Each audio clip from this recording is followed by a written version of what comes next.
Hello friends, welcome to my channel. आज की video में हम देखने वाले हैं nursing care plan on anaemia.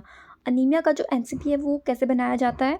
साथ में जो सब्जेक्ट है आपका एमएसएन है, लेकिन ज़रूरी नहीं है कि एमएसएन में ही आपका ये टॉपिक बनेगा। आप फंडामेंटल ऑफ नर्सिंग में बना सकते हो, फर्स्ट ईयर के स्टूडेंट अगर हो। मेडिकल सर्जिकल में बना सकते हो, आपके पीडियाट्रिक में ये बनाया जा सकता है। लेकिन पीडियाट्रिक में थोड़ा अलग बनता है क्योंकि छोटे बच्चों का एनसीपी बनता है ना उसमें।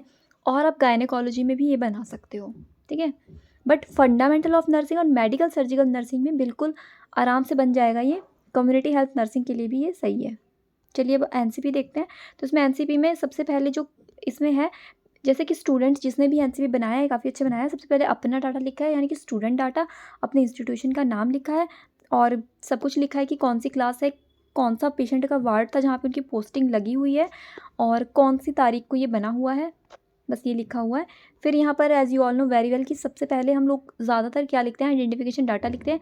पेशेंट का क्या नाम है, क्या पता है, क्या डायग्नोस है, क्या कंप्लेंट है, ये सब हमको शुरुआत में लिख देना होता है। तो उसी तरह से लिखा गया है। सेम सेम चीज़ें, बिल्कुल समझाने वाली चीज़ें नहीं है ये जो भी लिखी हुई है ना। और मेन जो चीज़ है वो है हमारे पेशेंट का जो डायग्नोस है वो है अनीमिया, यानी कि deficiency of haemoglobin in the blood. Haemoglobin जब कम हो जाता है नॉर्मल वैल्यू से तो उसको क्या कहते हैं, अनीमिया। और नॉर्मल कितनी होती है, 12 से 14 ग्राम पर डीएल होता है वुमेंस में। और मेल की बात करें तो उसमें होता है 14 से 16 ग्राम पर डीएल, ठीक है।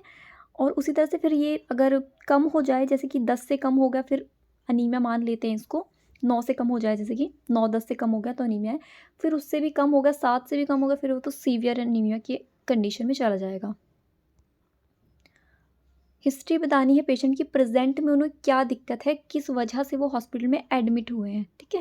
उनकी कुछ कंप्लेंट्स होंगी, जैसे कि उनको क्या बताया गया है कि पेशेंट को जो भी हॉस्पिटल का नाम है वो लिखा हुआ है। डिज़निया है, फटीक है, वीकनेस है, वॉमिटिंग है, लो वीक डाइजेशन भी उनका वीक हो गया, स्ट्रेस में है। ज़्यादातर एनीमिया में होता क्या है कि खून की कमी की वजह से पेशेंट में काफ़ी ज़्यादा वीकनेस हो जाती है। वो थोड़ा-सा ही काम करके बहुत थकावट महसूस करते हैं। तो मेन हमारे पेशेंट में भी यही सब देखा जाएगा।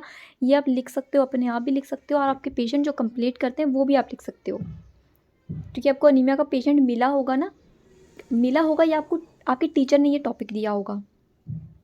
तो फिर ये आपको इस तरह से ही बनाना होगा अनीमिया के पेशेंट में, क्योंकि यही चीज़ें ज़्यादातर देखी जाती हैं। तो ये जो मिस हो रहा है ना, ये थोड़ा-सा दिखाई नहीं दे रहा है, इसको आप हटा सकते हो। फिर यहाँ पे चीफ़ कंप्लेंट्स, फिर से चीफ़ कंप्लेंट्स आ गया। ऊपर भी हमने बताया ही है और वही चीज़ें हैं। उसका ऑनसेट बताया है कि जो धीरे-धीरे करके है अनीमिया का ऑनसेट है, धीरे-धीरे करके कंडीशन बढ़ी है। और एग्रीवेटिंग फैक्टर्स, यानी कि कौन से फैक्टर्स उसको बढ़ा रहे थे। तो पेशेंट जब काम वाम करते हैं तो उनका जो प्रॉब्लम है वो बढ़ जाती है, वीकनेस उनको ज़्यादा आ जाती है, हो सकता है चक्कर भी आते हों। सॉरी, हाँ तो ये था। फिर रिलीविंग फैक्टर क्या है कि रेस्ट करने से उनमें आराम मिलता है, कुछ दर्द वगैरह बॉडी में क्योंकि मसल पेन भी हो जाता है तो उससे अनाल जैसे वो ले रहे हैं, आईवी फ्लूइड्स देने पड़ रहे हैं उनको। ये कुछ चीज़ें हैं जो इसमें लिखी हुई हैं। एसोसिएटेड मैनिफेस्टेशन, साथ में और क्या क्या दिक्कत है कि हेडेक भी है, वीकनेस भी है, ड्राउजीनेस यानी कि वो नींद में रहते हैं, काफ़ी ज़्यादा आलसी भी है पेशेंट। आलसी मतलब ऐसे तो नहीं है, पर बीमारी की वजह से वो ऐसा हो गया है। पास्ट कोई हिस्ट्री है तो आप नोट करोगे, वरना तो नॉट सिग्निफिकेंट ऐसा लिख सकते हो आप, या फिर नो हिस्ट्री। पास्ट में कोई हिस्ट्री नहीं है, ऐसा आपको लिख लेना है सेंटेंस बना के। कोई पेशेंट की पुरानी सर्जरी हुई है तो उसके बारे में भी आप लिख सकते हो। मेडिकेशन हिस्ट्री में पेशेंट को क्या मेडिकेशन क्या कुछ दिया जा रहा है, तो ऑक्सीजन है, अनाल्जेसिक है, ओरल एंड इंट्रावेनस फ्लूइड है पेन को ठीक करने के लिए। बाकी ये है प्रिवेंट कॉम्प्लिकेशन। एलर्जी कोई है आपको पेशेंट की तो सॉरी, अगर पेशेंट को कोई एलर्जी है किसी भी तरह के खाने पीने से या किसी मेडिसिन से तो आपको यहाँ पे लिख लेना है। अगर वो कहता नहीं है तो फिर नो लिखेंगे। रिलेवेंट फैमिली हिस्ट्री, यहाँ पे पूरी फैमिली के बारे में आपको लिखना है कि कैसी फैमिली है, कितने मेंबर्स हैं फैमिली में, उसका फैमिली का ट्री बना लेना। ये फैमिली ट्री है, ये पेशेंट है और ये उनके हस्बैंड है। ये जो बताया गया है ये हमारी कीज़ हैं कि कौन सी की किस चीज़ को रिप्रेजेंट करती है। ये जो बॉक्स में बनाया गया है ये फैमिली मेम्बर्स के रिलेशन है कि किसका किसके साथ क्या रिलेशन बनता है, कितनी उम्र का कौन है, हेल्थ हिस्ट्री क्या है, कौन ऑक्यूपेशन क्या, किसका ऑक्यूपेशन क्या है। कुछ भी निकल रहा है मुँह से। तो इसमें आपको आपको ना दिखाई नहीं दे रहा होगा तो यहाँ पे आप नाम वाम लिख सकते हो उनके फैमिली मेम्बर्स के पूछ करके।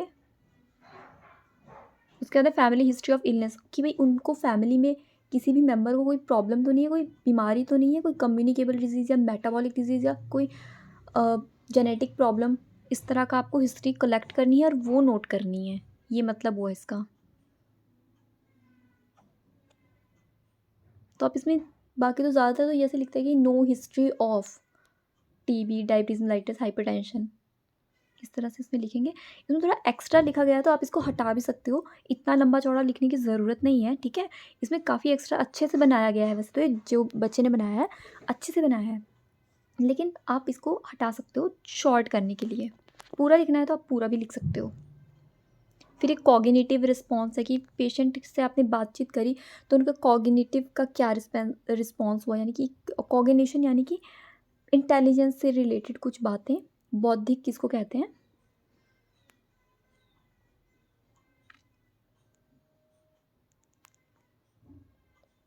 नेक्स्ट है physical examination, head to head examination जो हम करते हैं वाइटल्स पेशेंट के लेते हैं और उनकी सारी एक्टिविटी वगैरह नोट करते हैं। तो इसमें वही चीज़ें आ जाएंगी जो मेन हम ज़्यादातर लिखते ही हैं, आइज़, नोज़, थ्रोट, माउथ, वो पूरे ऑर्गन्स आ जाएंगे। तो पेशेंट में कहीं पर भी कोई प्रॉब्लम आपके पेशेंट में है, अनीमिया के अलावा भी, तो आपको ये फिजिकल एग्जामिनेशन में भी नोट करनी होती है। बाकी ज़्यादातर तो हमारा तो यही है कि पेशेंट में जो है वो वीकनेस है और मसल वगैरह पेन है उनको, न्यूरोलॉजिकल रिस्पॉन्स लिख दिया। फिर आपने कुछ उनके बारे में बता दिया कि पेशेंट जो है हमारा कॉन्शियस है, उसको थोड़ा सा नॉलेज है अपनी इलनेस के बारे में।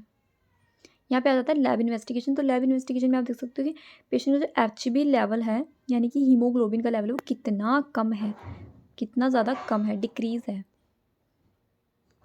कितना कम है कि यहाँ तो ब्लड ट्रांसफ्यूज़न की ज़रूरत पड़ जाएगी। 5.2 बहुत कम है। उसके बाद है आरबीसी, डब्ल्यूबीसी और प्लेटलेट। प्लेटलेट की जो नॉर्मल वैल्यू है वो देख सकते हो 1.5 से 4.5, यानी कि 1,50,000 से लेके 4,50,000 तक ये नॉर्मल होता है प्लेटलेट, और ये भी पेशेंट के नॉर्मल है। नेक्स्ट है पेशेंट की मेडिसिन। तो पेशेंट को जो मेडिकेशन चल रही है उनमें है मल्टीविटामिन, उनको दिया जा रहा है, इंजेक्शन देते हैं मल्टीविटामिन का। आपने देखा होगा लाल हो जाता है पूरा फ्लूइड में जब देते हैं तो एनएस में। एक ये दे रहे हैं डेक्स्ट्रान और एक ब्लड ट्रांसफ्यूज़न, यानी कि यूनिट वाइज डॉक्टर प्रिस्क्राइब करेंगे कि पेशेंट को 1 यूनिट अब देना है और 2 यूनिट देना है, जितना भी यूनिट उनको देंगे वो यहाँ पे लिख लेना आप।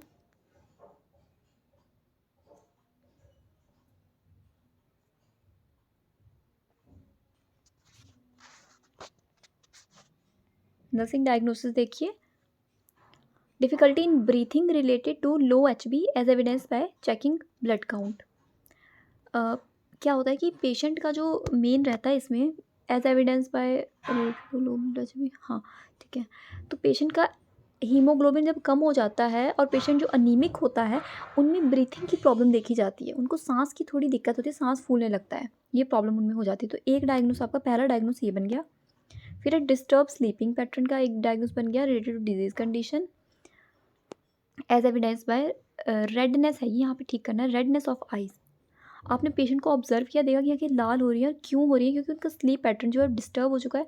पेशेंट अब सेल्फ केयर डेफिसिट हो चुका है, काम खुद से नहीं कर पा रहा है, सेल्फ केयर डेफिसिट उसको कहेंगे रिलेटेड टू डिजीज़ कंडीशन, क्योंकि अनीमिया में बहुत ज़्यादा वीकनेस आ जाती है और इस वजह से हमारा जो पेशेंट है वो अब अपना काम खुद से कर नहीं पा रहा है, ठीक है। कमज़ोरी आ रही है, उसे चक्कर आ रहे हैं, वो चलने फिरने में भी उसको बहुत दिक्कत है, थोड़ा सा काम करके ही हमारा पेशेंट जो थक जाता है।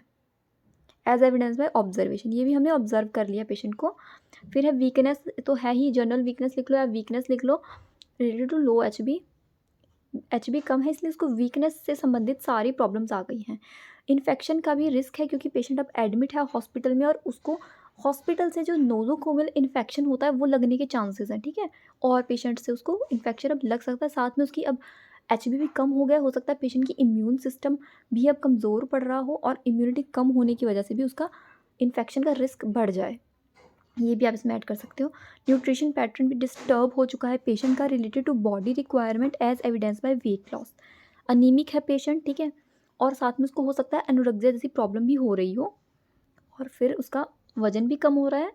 ये सारा आपने नोट करा और ये डायग्नोस बन गया। तो 1 बाय 1 करके हमने सारे ही डायग्नोस को एक्सप्लेन करना है कि ब्रीथिंग पैटर्न अगर पेशेंट की इम्पेयर्ड है तो पेशेंट हमसे उससे रिलेटेड क्या कंप्लेंट करेगा कि सांस की दिक्कत है, patient said that she is having difficulty in breathing. ठीक है, हर हम भी ये ऑब्जर्व करेंगे कि उसको ब्रीथिंग प्रॉब्लम हो रही है। डायग्नोस बनाएंगे, हमारा गोल ये है कि पेशेंट का ब्रीथिंग पैटर्न को बढ़ाना है, ठीक करना है, नॉर्मल लाना है, ताकि उसे ऐसी कोई प्रॉब्लम ना हो। और हमारा जो आउटकम है वो क्या है कि the patient should breathe properly, कि वो प्रॉपरली ब्रीथ कर पाए। फिर उसी के लिए हमको प्लान करना है, उसको इंटरवेंशन में लाना है, ठीक है, और इवेलुएट करना है। बीच में इसमें रैशनल भी लिखा है, इसको आप लिखना चाहो तो लिखिए, नहीं तो इसको भी आप चाहे तो उड़ा दो, है ना। लिखना होगा तो लिख सकते हो, ये भी आप निकाल सकते हो, ये भी निकाल सकते हो। वैसे तो अच्छे से बना है, आप चाहे तो आपकी मर्ज़ी है वो कि आपको लिखना है या नहीं लिखना है।